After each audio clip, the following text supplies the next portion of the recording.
Now that you have learned basic spreadsheet terminology and how to navigate your way around worksheets and select data in Excel, it's now time to start entering some data.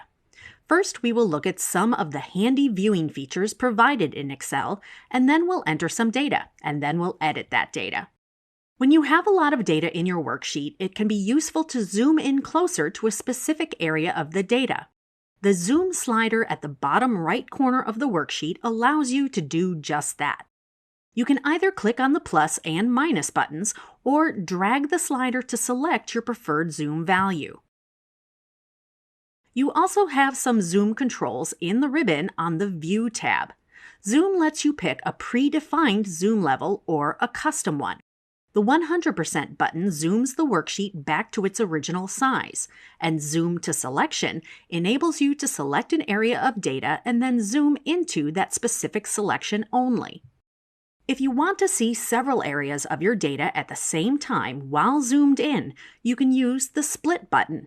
This splits the screen into multiple sections, and you can scroll each section separately. If you only want two sections, you can remove either the horizontal or the vertical split by double-clicking on it. If you have headings in your columns, like a header row, then you might want those to remain on screen while you move down the sheet. To do that, you need to use Freeze Panes. You can freeze only the top row if you wish, or if that doesn't suit, as is the case here, then you can select the row or even just a cell in the row below the row or rows you want to freeze, and then select Freeze Panes. You can do a similar thing for columns if you want to freeze them too.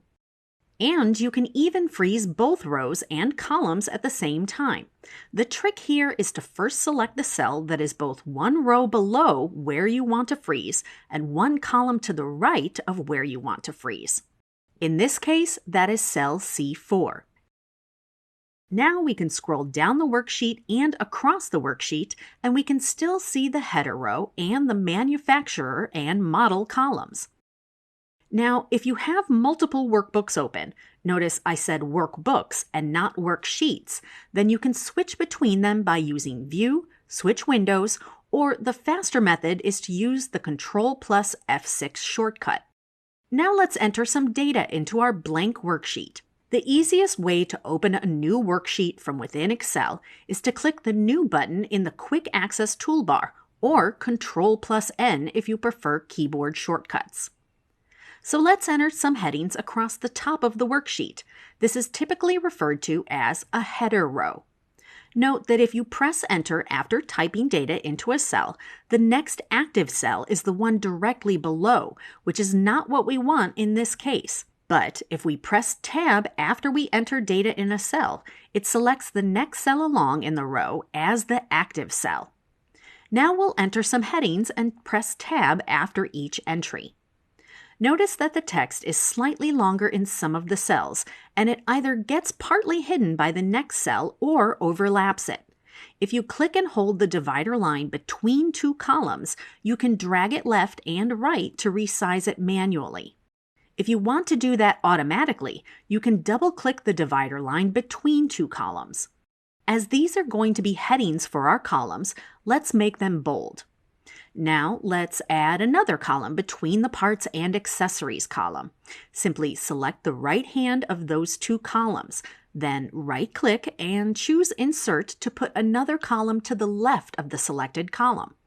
Let's call it Servicing Sales. To tidy up our column widths simultaneously, we select all the columns from A to E, then double-click any of the divider lines between columns.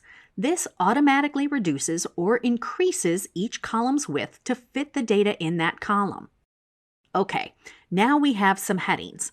Let's enter some month data in column A. So, if we type Jan in cell A2 and press Enter, then it takes us to the cell below, which is what we want in this case. And we can type Feb in cell A3, and so on, until we get to December in A13. Now let's suppose you need to change a couple of your headings.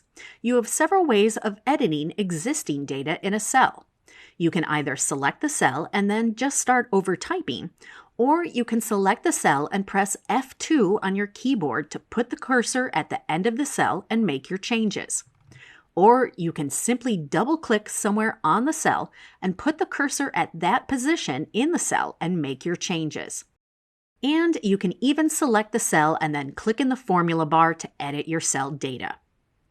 Now let's do the same for the Parts and Accessories column headings.